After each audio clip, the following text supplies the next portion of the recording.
when you're working on the flat panel mode, it tends to stop at least 2 prongs before the white one. So what I'm going to do, I'm actually going to move around, and we're actually going to go and start on this one, which is 2 pink prongs from the white one, and then we're just going to go front, behind, front, behind. You could do this with an alternating colour yarn if you wanted to. It's quite therapeutic actually. This is just an Aran weight acrylic yarn. I find the Aran weight works best in the Sentro. When you use DK, it's a bit too fine and a bit too see-through. And I've made it all the way around to the white pin here. And as I said, you want to leave 2 unworked. So I'm just going to actually unhook that from there and hook it under this pink knob here, so you can see there's 2 needles that haven't been worked. Okay, so wrap around this little stopper to finish that stitch, and then we're going to put it into the yarn guide there, make sure it's in strong. And then depending on how you like your tension, I'm experimenting with different tensions at the moment, and I will be making a video on that shortly. I tend to go for the middle one for Aran weight yarn. So you can see I've just clicked that in the middle there. And then we can start making our panel. I don't particularly like the counter. I like to use one of these, which is just a little counter that you pop on your finger. You can just turn it on and just reset it back to 0, and then every time you hit the end of a round, you just give it a click and it counts up for you. And I quite like that. Okay, so now we're just going to work back and forth for 190 rows. Alright, so we have finished 190 rows. As you can see, the counter has counted 11. I have counted 190. You'll have to forgive the terrible lighting, because in the 47 minutes I've been doing this, the sun decided to go down. So we have lights on instead. So what I'm going to do is I'm just going to grab some contrasting yarn. It's contrasting enough. I'm just going to measure the circumference of the machine twice.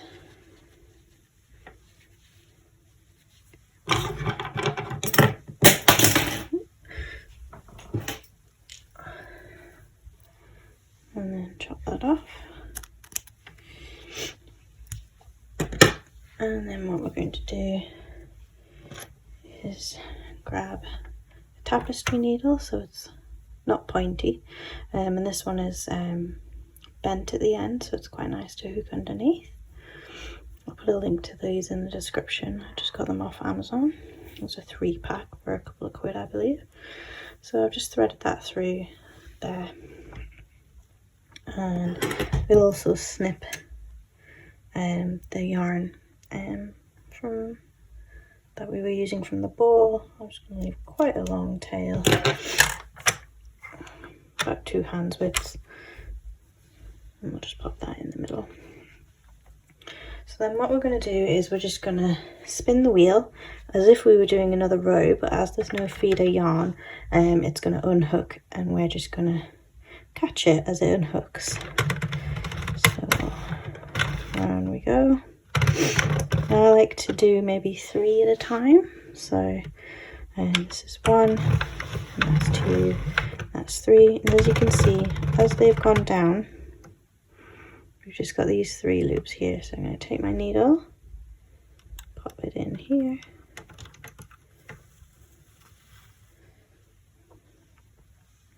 okay. So I like to do the first one, pull the yarn through, and then these 2 you can just pick up, pull the yarn through a little bit. Okay, and then we'll do 3 more. So turn, turn, turn. That's 3 more.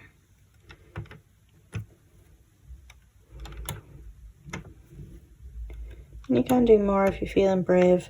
It's just not worth the risk of it falling off the pin and losing all of your work.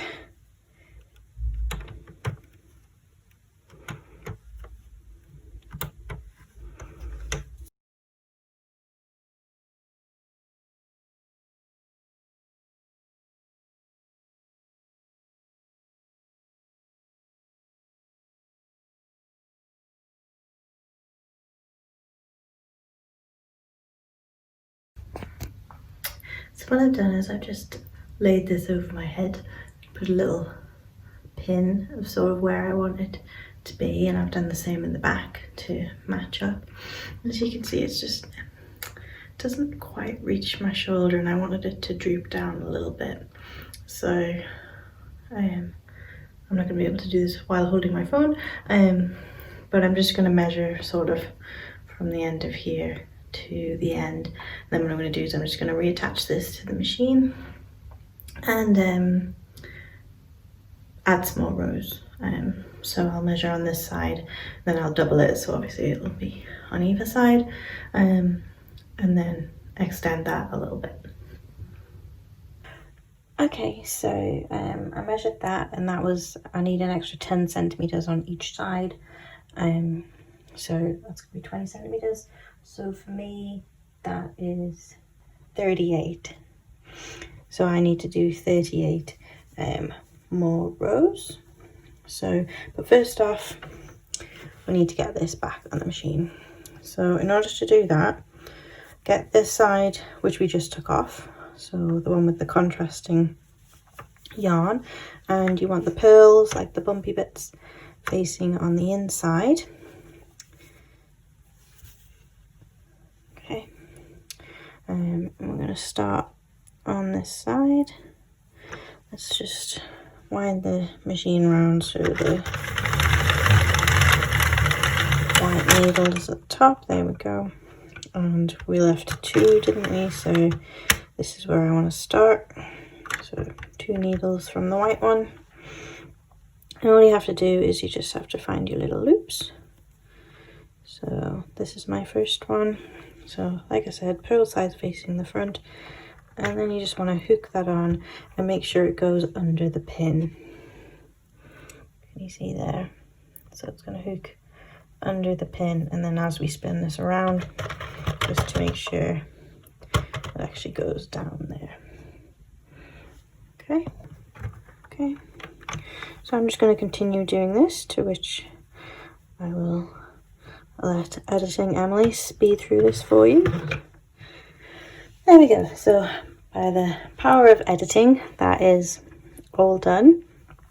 So what I'm going to do is just every couple of stitches, you can see the bit that I've just pulled up there, so let's just give that a yank, and then go a couple more down.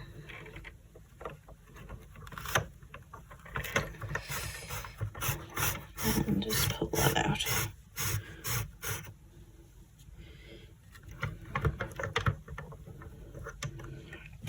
Again, if you're not very dexterous with your fingers, just try with a loom pick. It's harder with a loom pick, I think. Okay.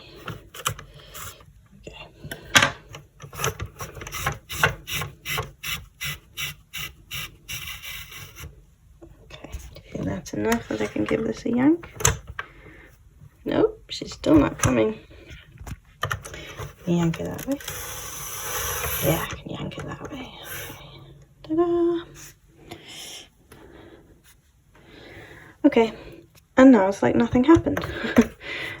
She's back on the machine, and I will see you in 38 more rows. Okay, so now that we've added that extra length and I'm happy with it, what I'm going to do is I'm just going to measure from the marker that I put in to the end, so we can see how big our squares need to be.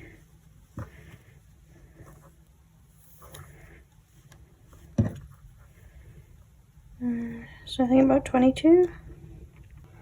So then I want to make 2 squares, which are 22 by 22. Okay, so time to make the front and back squares, and as these are going to be joining pieces, I'm going to cast on with some scrap yarn. So we've got the white needle here, 2 over, and our starting pin, and now I'm going to cast on the Look, 31 stitches. So one. Grab some scissors and just chop that off, and then add in the real yarn.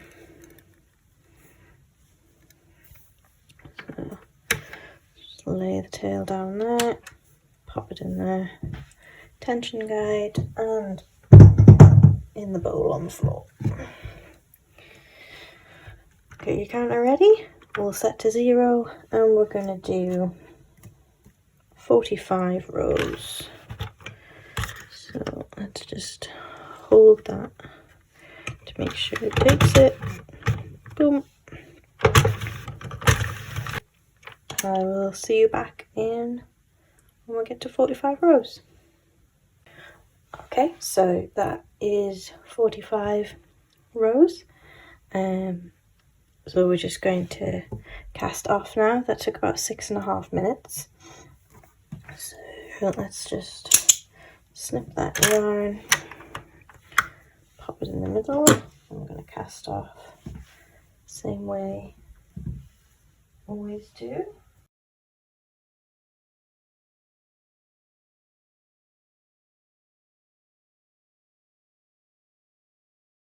Okay. Let me just pull the machine out of the way. Okay. And although it looks like a rectangle now, it does just need stretched out a bit, and it should go a bit more square.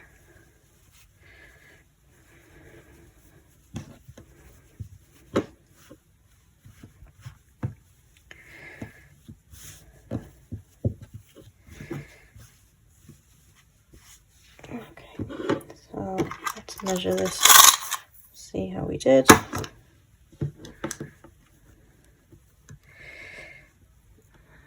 it's a little wider than we needed. That's fine. And height wise is perfect. Okay, so we'll just have to keep that in mind when we're sewing it in, that it's slightly wide. There we go. So what you want to do is make another one of these, and then we'll get it attached. Okay, so how you want to attach it is you want to put it on where you had your marker on your hood. Then you want to insert the square in the front in a diamond shape, and then you want to do the same on the back. So once you have both those squares put in like this, I will put on the screen the stitch I used. Apologies, the footage wasn't really very good because it's an invisible join. It was kind of hard to see what I was doing, but these images should help you figure out what needed to be done.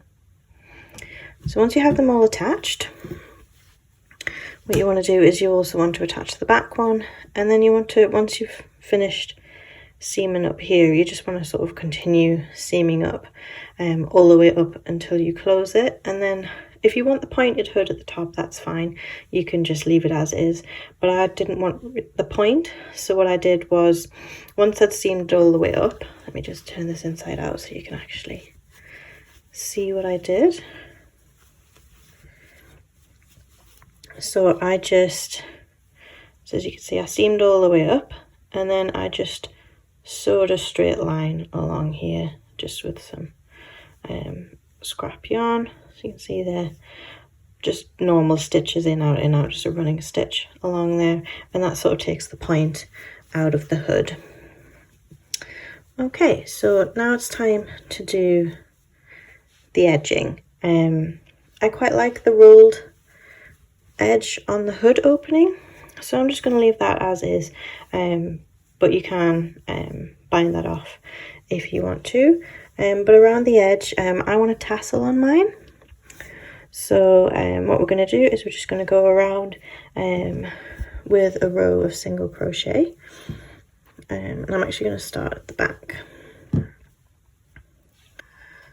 So grab some yarn, matching preferably, and then you're just going to loop it over your crochet hook. I'm doing this way so I can see. Okay.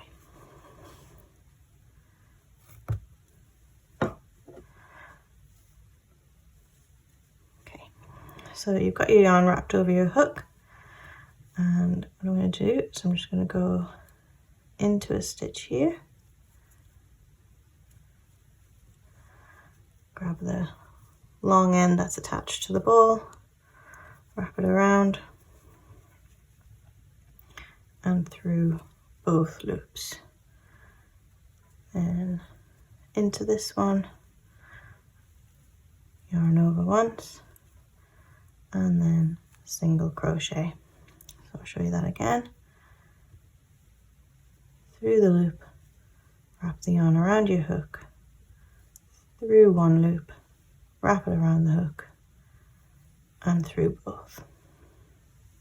Okay, and I'm just going to do that all the way around until we get back to this point. Okay, so I've done single crochet all the way around. So now what I'm going to do is I'm just going to join with a slip stitch. So in through that stitch, pull through and pull through. So to do the tassels, what I'm going to do is I'm going to find the point, just pull that hook up. So find one of the points. This is my point at the back, and grab some stitch markers. Okay, and I'm going to put a stitch marker right here, and then I want my tassels to be, I think maybe in 2 inches apart. I think that might look nice. So what I'm going to do is I'm just going to measure 2 inches and put a marker in. What you can do is you can either keep going around with measuring, or if you prefer to do it without a ruler, what you could do is you could just count the stitches. So we've got stitch 1, 2, 3, 4, 5, 6, and then 7. 1, 2, 3, 4, 5, 6, and 7. So that worked out quite well. So every 7 stitches, I'll put a marker, or I could just measure every 2 inches and put a marker. So I'm going to do that all the way around. Now that we have our markers all the way around, what we're going to do is actually I have a marker right where I'm going to start. So I'm going to chain 2. And then, because I would normally stitch in this stitch, but what I'm going to do is I'm going to chain 1, wrap my yarn over my hook, and then I'm going to do a double crochet in this stitch. I'll leave a tutorial on how to do a double crochet if you're not sure. And then we're going to double crochet in each of the next stitches till we hit the next marker.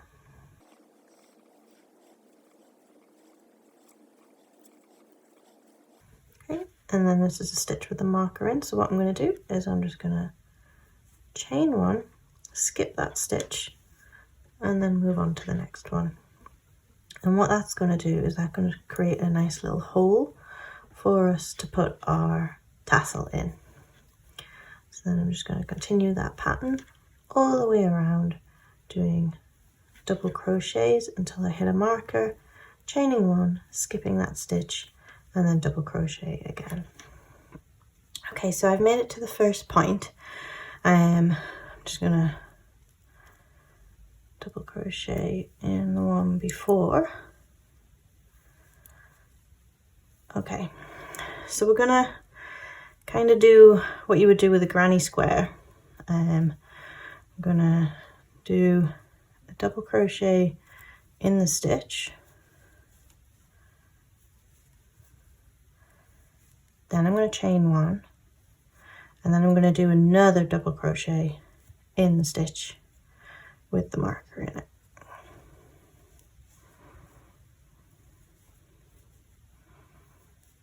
and that just gives us a bit more real estate to get around that corner, but still gives us the gap to put the tassel in. And then we can just continue till you get to the next point, repeat that, and then continue until you reach the end, and I'll meet you there. Okay, so we've made it all the way around. So this is where we did the chain 2 and then chain 1 for a long. So I'm just gonna stick my hook in here and join that with a slip stitch. So yay, we have this all the way around. So what you can do now is, I mean, you can just put your tassels on now, but I'm just going to do a row of slip stitches all the way around, just so that it doesn't get too stretched out. So I'm going to go all the way around and do 1 slip stitch, and then we'll come back and I'll show you how to make some tassels and put those in. I've got 4 pieces of yarn there. They're all 8 inches long. So then what you want to do is you want to just fold that in half, put your finger in there, and then grab your hood. And everywhere you've still got a marker, you just want to have the front facing up, and you want to push from front to back. Push that through the hole there, and then slot the end through. And then you want to pull tight. But then you also want to push it together so it doesn't make the hole too big. So just play around with it, keep giving it a wiggle, getting it as narrow and as tight as possible. Okay, and you could just leave it like this, which looks very nice, but I thought it gives it a bit of a homemade look. So what I like to do is just separate out the yarn threads. What you could also do is you could also get your straighteners and just straighten those out. But I quite like the kinked curly look, sort of adds to the Viking, like it's sheep hair or something. I quite like that look. And how I did that was I just unraveled the yarn. So just twist it in the opposite direction it's meant to go in, grab one of the threads, and just give it a pull. There you go. And then just do that to all of them.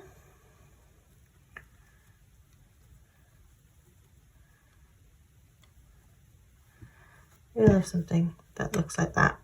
So I'm just going to do that on each of the places where we have a hole. Stay tuned for the big reveal.